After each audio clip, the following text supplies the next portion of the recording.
ನಮಸ್ಕಾರ, ರಿವ್ಯೂ ಚಾನಲ್ಗೆ ಸ್ವಾಗತ. ನಾನು ಸೌಖ್ಯ ಗಾಂಕರ್. ಇತಿಹಾಸ ಸೃಷ್ಟಿಸೋದಿಕ್ಕೆ ಸಿಕ್ಕೇ ಬಿಡ್ತು ಮೋದಿ ಸರ್ಕಾರಕ್ಕೆ ಬಲ. ಇದು ಅಂತಿಂಥ ಸುದ್ದಿ ಅಲ್ಲ. ಭಾರತ ದೇಶದಲ್ಲಿ ಒಂದು ಐತಿಹಾಸಿಕ ಬದಲಾವಣೆ ತರೋದಿಕ್ಕೆ ಮೋದಿ ಸರ್ಕಾರ ಸರ್ವ ರೀತಿಯಲ್ಲೂ ಸಜ್ಜಾಗಿದೆ. ಹಾಗಾದರೆ ಏನದು ಬಿಗ್ ಚೇಂಜ್? ಈಗಾಗಲೇ ಇತಿಹಾಸ ಸೃಷ್ಟಿಸಿದ್ದಾಗಿದೆ, ಹೆಜ್ಜೆ ಗುರುತುಗಳನ್ನು ಮೂಡಿಸಿದ್ದಾಗಿದೆ. ಅಂತಂಥ ಸಾಂವಿಧಾನಿಕ ಬದಲಾವಣೆಗಳನ್ನು ಮಾಡೋದಕ್ಕೆ ನರೇಂದ್ರ ಮೋದಿ ಅವರ ಸರ್ಕಾರ ಬಹಳಷ್ಟು ವಿಚಾರಗಳಲ್ಲಿ ಕೈ ಹಾಕಿದೆ. ಈಗ ಏನದು ಹಾಗಾದರೆ ದೇಶದಲ್ಲಿ ಅಂಥದ್ದೊಂದು ಬದಲಾವಣೆ, ಅದಕ್ಕೆ ಬೇಕಾಗಿರುವಂಥ ದೊಡ್ಡ ಬಲ.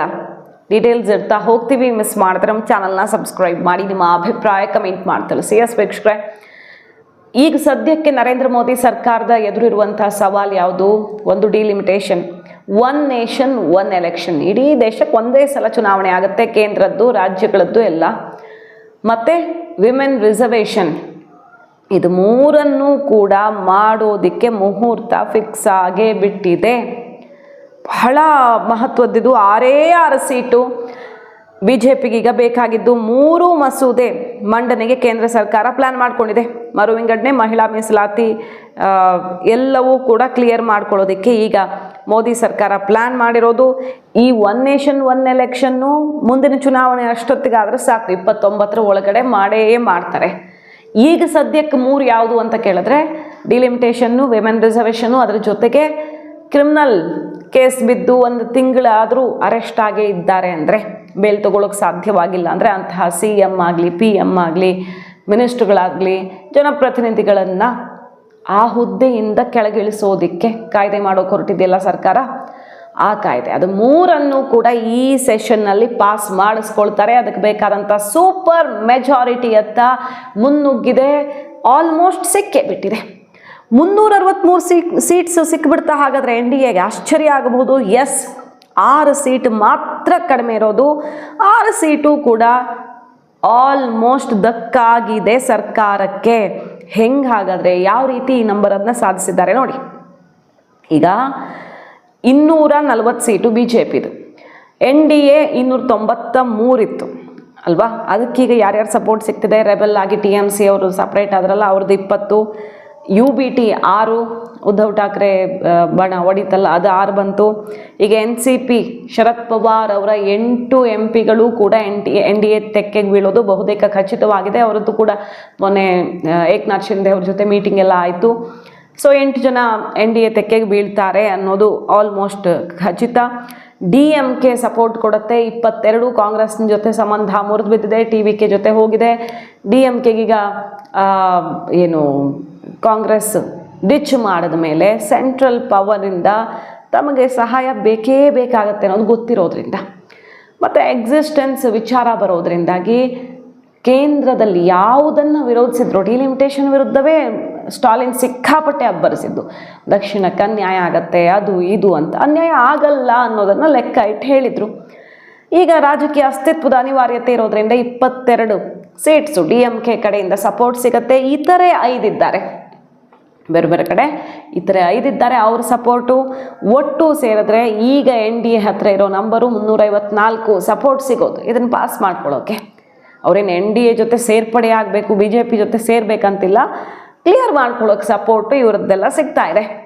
ಜೊತೆಗೀಗ 6 ಕಡಿಮೆ ಇದೆಯಲ್ಲ, 354 ಅಂದರೆ 6 ಕಡಿಮೆ ಆಗತ್ತೆ. 2/3 ಮೆಜಾರಿಟಿಗೆ. ಸಿಂಪಲ್ ಮೆಜಾರಿಟಿ ನಡೆಯಲ್ಲ ಇಲ್ಲಿ ಅಲ್ವಾ. ಇಂಥದ್ದೆಲ್ಲ ಸಾಂವಿಧಾನಿಕ ಬದಲಾವಣೆಗಳನ್ನ ಮಾಡುವಾಗ 2/3 ಮೆಜಾರಿಟಿ ಬೇಕಾಗತ್ತೆ. 2/3 ಸೂಪರ್ ಮೆಜಾರಿಟಿಗೆ ಬರೀ 6 ಸೀಟ್ಸ್ ಕೊರತೆ ಇದೆ. ಈ ಥರ ಸುನಾಮಿ ಎದ್ದು ಸೀಟ್ಸ್ ಸೇರಿರುವಾಗ 6 ಸೀಟು ಸಿಗಲ್ಲ ಅಂತ ಅನ್ಸುತ್ತಾ ನಿಮಗೆ?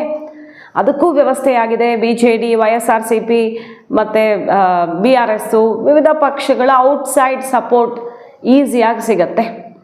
ಹಾಗಾಗಿ ಕೇಂದ್ರ ಸರ್ಕಾರ ಆನೆ ಬಲವನ್ನೇ ಪಡ್ಕೊಂಡಿದೆ. ಈಗ ಬೇಕಾದಂಥ 2/3 ಮೆಜಾರಿಟಿ ಅಂದರೆ 75 ವರ್ಷಗಳಲ್ಲೇ ಇತಿಹಾಸ. ಮೋದಿ ಸರ್ಕಾರ 3.0 ಇದು ಮೋದಿ ಬರಿತಾ ಇರುವಂಥ ಹೊಸ ಇತಿಹಾಸ. 2/3 ಮೆಜಾರಿಟಿಯೊಂದಿಗೆ ಸಾಂವಿಧಾನಿಕ ತಿದ್ದುಪಡಿಗೆ ಮುಂದಾಗ್ತಿದೆ ಮೋದಿ ಸರ್ಕಾರ. ದೇಶದಲ್ಲೊಂದು ಬಹಳ ದೊಡ್ಡ ಬದಲಾವಣೆ ಆಗುತ್ತೆ.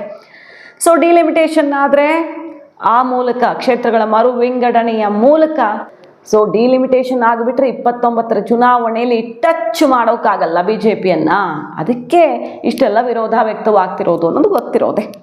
ಬಟ್ ಕೇಂದ್ರ ಸರ್ಕಾರ ಹೇಳ್ತಿರೋದು ಕಾಲಕ್ಕೆ ಇದಾಗಲೇಬೇಕು. ಈಗಾಗಿರುವಂಥ ಜನಸಂಖ್ಯೆ ಬದಲಾವಣೆ, ಭೌಗೋಳಿಕವಾದ ಬದಲಾವಣೆ ಎಲ್ಲದಕ್ಕೆ ಅನುಗುಣವಾಗಿ ನಾವು ಕ್ರಮ ಕೈಗೊಳ್ಳಲೇಬೇಕು, ಡಿಲಿಮಿಟೇಷನ್ ಆಗಲೇಬೇಕು ಅಂತ. ಮಹಿಳೆಯರಿಗೆ ರಿಸರ್ವೇಷನ್, ಮಹಿಳೆಯರೇ ಇನ್ನು ಮುಂದೆ ಭವಿಷ್ಯದಲ್ಲಿ ಭಾರತವನ್ನು ಆಳ್ತಾರೆ ಅನ್ನೋದು ನರೇಂದ್ರ ಮೋದಿಯವರ ಒಂದು ಸಾಲಿನ ಘೋಷಣೆ.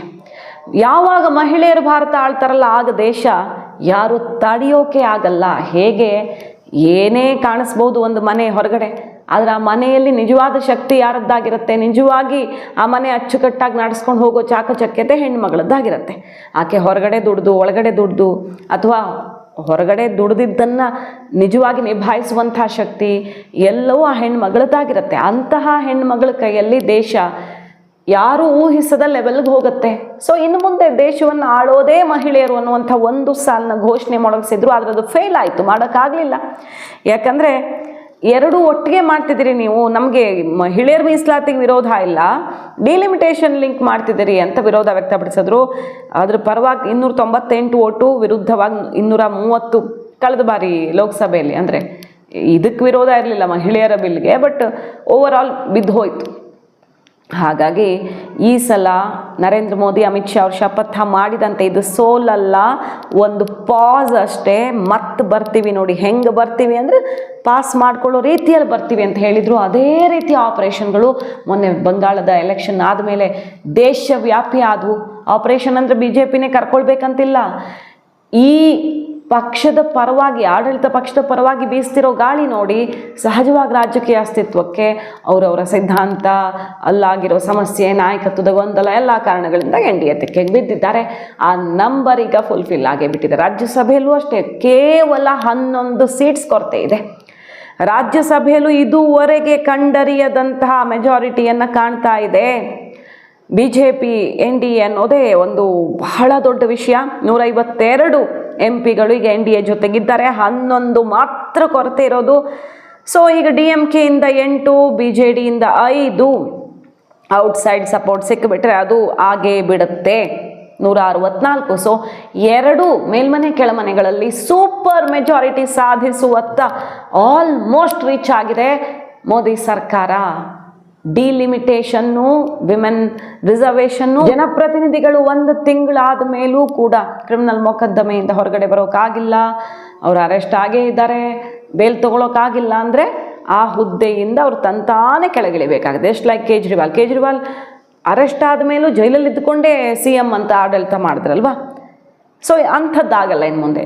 ನ್ಯಾಚುರಲ್ ಜಸ್ಟಿಸ್ ಇದರಲ್ಲಿ ಏನೂ ಸಮಸ್ಯೆ ಆಗಲ್ಲ. ಯಾಕಂದರೆ 1 ತಿಂಗಳು ಸಾಕು ಯಾರಿಗಾದ್ರೂ ಬೇಲ್ ಸಿಗೋಕೆ ಅವಕಾಶ ಇದ್ದರೆ, ಬೇಲ್ ತೊಗೊಳ್ಳೋದಾದರೆ ಎಲ್ಲ ಕಡೆ ಟ್ರೈ ಮಾಡೋಕ್ಕೆ 1 ತಿಂಗಳು ಸಾಕು.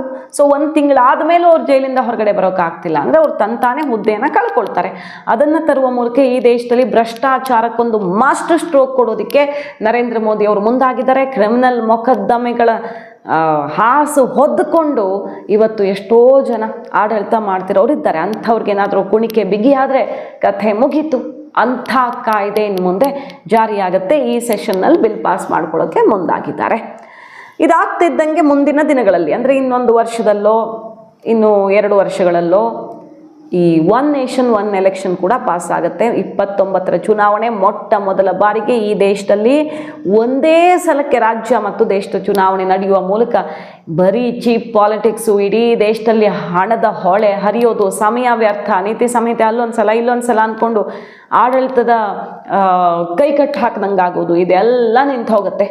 ದೇಶದಲ್ಲಿ ಎಷ್ಟೋ ಕೋಟ್ಯಾಂತರ ರೂಪಾಯಿ ಸೇವ್ ಆಗೋದ್ರ ಜೊತೆಗೆ ಆಡಳಿತದ ವೈಖರಿ ಬದಲಾಗುತ್ತೆ. ಇಂಥದ್ದೆಲ್ಲ ಐತಿಹಾಸಿಕ ಸಾಂವಿಧಾನಿಕ ಬದಲಾವಣೆಗಳನ್ನು ತರೋದಕ್ಕೆ ಮೋದಿ ಸರ್ಕಾರ ಮುಂದಾಗಿದ್ದು, ಅದಕ್ಕೆ ಬೇಕಾದ ನಂಬರನ್ನು ಪಕ್ಕಾ ಮಾಡಿಕೊಂಡ ಮೋದಿ ಶಾ.